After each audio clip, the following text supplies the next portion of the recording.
2025 is finally wrapping up, and looking back, it is arguably the most stacked year we have seen in a decade. After years of delays, canceled projects, and silence, the floodgates finally opened, and we were drowning in quality content. Hi, I'm Joe from Pixel Pix. We are talking about the return of legends, the end of decade-long memes, and the surprise hits that came out of nowhere to steal the Game of the Year conversation.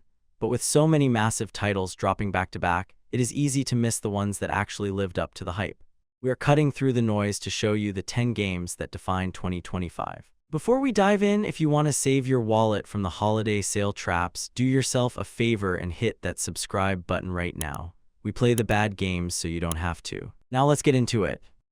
We are kicking this off with the biggest surprise of the year. When Clair Obscur Expedition 33 was announced, nobody knew what to make of it.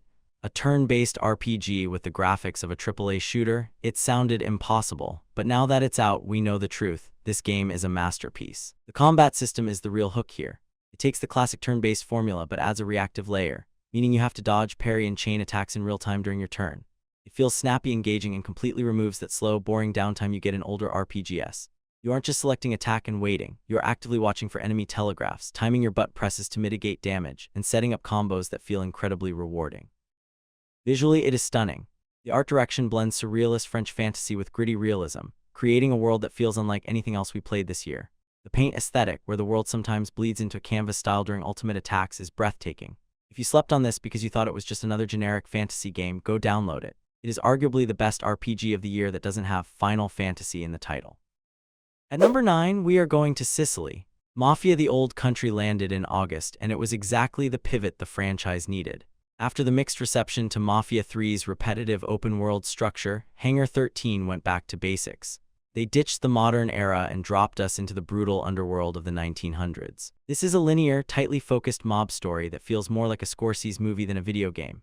There are no map markers cluttering your screen, no endless fetch quests, just a raw, gritty story about the origins of the mob. The standout feature here has been the atmosphere. The voice acting, especially if you play with the authentic Sicilian audio track, is incredible. It immerses you in a culture of silence and violence. The gameplay is stripped back and lethal. Guns jam, reloading is slow and deliberate, and you die in 1 or 2 hits. It forces you to play smart, using cover and positioning rather than running and gunning. It's shorter than most open-world games today, clocking in around 12 to 15 hours, but that is honestly a strength. It respects your time, tells a killer story, and gets out before it overstays its welcome. Number 8 is the redemption arc of the year. Borderlands 4 had a massive hill to climb after the disaster of the Borderlands movie and the cringeworthy writing of the third game, but Gearbox actually listened. They stripped away the annoying streamer culture humor and went back to the darker, grittier tone of the original game. The new planet is hostile, alien, and genuinely dangerous. It doesn't look like the cel-shaded cartoon we are used to. The lines are thicker, the shadows are deeper, and the environments feel oppressive. The villains this time aren't influencers, they are terrifying, ancient threats that actually raise the stakes. But the gameplay is where it shines. The weapon variety is the best it has ever been, with new manufacturer gimmicks that actually change how you play. We finally have lasers that overheat and melt armor and explosive rounds that feel punchy. The skill trees are deeper, allowing for some absolutely broken builds that make the endgame chaos incredibly satisfying. The new Siren-class mechanics allow for verticality we haven't seen before, letting you levitate enemies and slam them down for massive crowd control. If you wrote this franchise off, give this one a shot.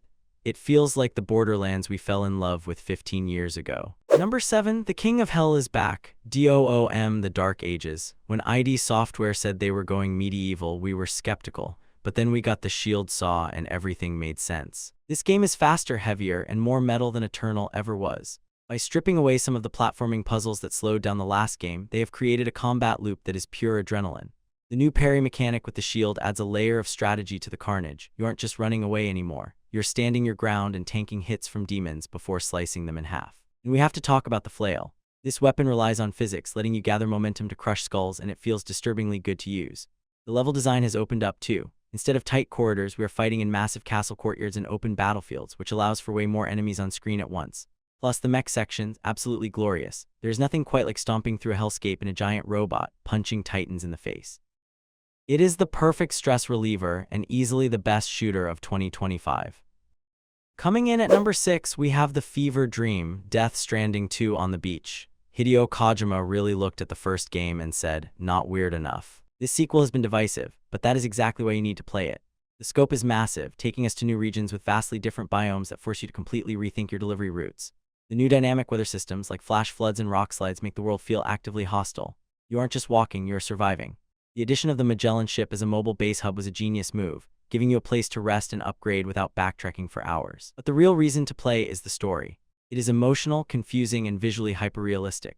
The performances from the cast, including the return of a guitar-wielding Higgs who sings during boss fights, are next level. It blends horror, sci-fi, and political commentary in a way that only Kojima can. Whether you think it's genius or madness, there is no denying that nothing else on the market looks or feels like this. Number 5, Ghost of Yodai. This was the game everyone was fighting about on Twitter, but now that the dust has settled, we can admit it's incredible. Sucker Punch took the foundation of Ghost of Tsushima and refined it to near perfection. Moving the timeline to 1603 and introducing Atsu as the protagonist allowed for a fresh story that feels distinct from Jin Sakai's journey. The introduction of early firearms changes the combat rhythm entirely. You can now start an engagement with a rifle shot from a distance, then switch to dual blades for close quarters. It forces you to be more aggressive and mobile. But the star of the show is the setting. The area around Mount Yodai is stunning. The snow physics are mind-blowing. You leave deep trails and snow builds up on your armor in real time. The new wolf companion mechanic adds a layer of emotional connection to the exploration. Your wolf isn't just a pet. It helps you hunt and distracts enemies during stealth sections.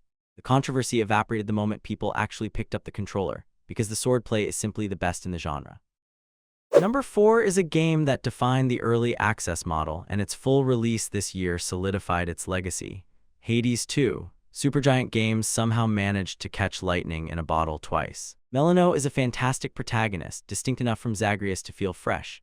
While Zagreus was all about brute force and speed, Melino is a witch. Her combat relies on spacing, casting spells, and using her staff to control the battlefield. It feels more tactical, but just as fast.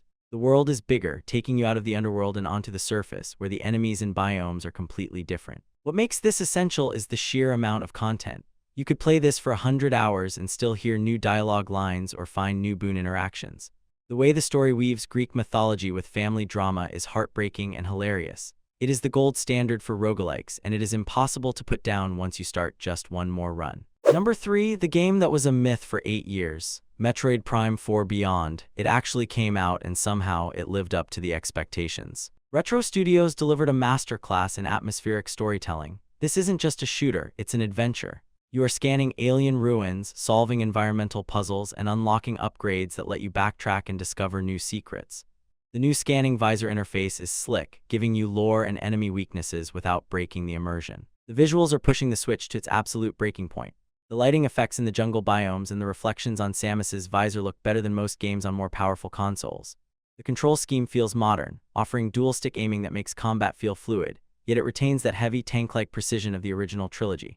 The time-bending mechanics introduced halfway through the game completely change how you solve puzzles. It is a love letter to the fans who waited a decade, and it is the perfect swan song for the current Nintendo era. Number 2, Monster Hunter Wilds. If you lost your friends in February, this game is why. Capcom took the seamless open world of Monster Hunter World and removed the loading screens, creating a truly living ecosystem. The scale of the herds is terrifying. Watching 20 monsters stampede through a canyon while a storm rolls in is one of the most next-gen moments of the year. The weather isn't just visual. The sand-tide storms actively change the monster behavior, making them more aggressive and dangerous. The new focus mode is a game-changer for combat. It allows you to target specific wounds on a monster with pinpoint accuracy, making part breaking feel more strategic. And the Sacred Mount, it's basically a motorcycle with legs. It lets you sharpen your weapon and drink potions while moving, which keeps the pace of the hunt fast and furious. The performance issues from the beta were largely fixed by launch, leaving us with a polished, addictive loop that will keep players hooked for years. If you want a game to main for the next 500 hours, this is it. And finally, number 1, the meme is dead, the dream is real, Hollow Knight Silksong. It feels surreal to even say it, but Silksong is out, and it is the best game of 2025. Team Cherry took everything that made the original a masterpiece and turned the dial up. Hornet is faster, more acrobatic, and far more lethal than the Knight ever was. She can mantle ledges, sprint instantly, and her healing mechanic involves binding Silk instantly rather than standing still to focus. This makes the combat incredibly fast-paced. The Kingdom of Farloom is vibrant, dangerous, and vertically designed to take advantage of Hornet's new movement set. You are constantly climbing, dashing, and weaving through complex environments. The new crest system allows you to customize your playstyle even more than the charm system did, letting you build Hornet into a summoner, a tank, or a glass cannon. But what really lands this game at number 1 is the polish. Every screen is a painting. Every boss fight is a dance. The music is hauntingly beautiful. It didn't just meet the impossible hype, it exceeded it. It challenges you, it frustrates you, and it rewards you in a way that modern gaming rarely does. If you play one game from this year, make it Silksong. 2025 was a year of massive releases, but these 10 define the conversation. From the speed of Silksong to the grit of Mafia, there was something for everyone. But I want to know, which of these games did you sink the most hours into this year? And which one is sitting in your backlog making you feel guilty? Let me know in the comments down below.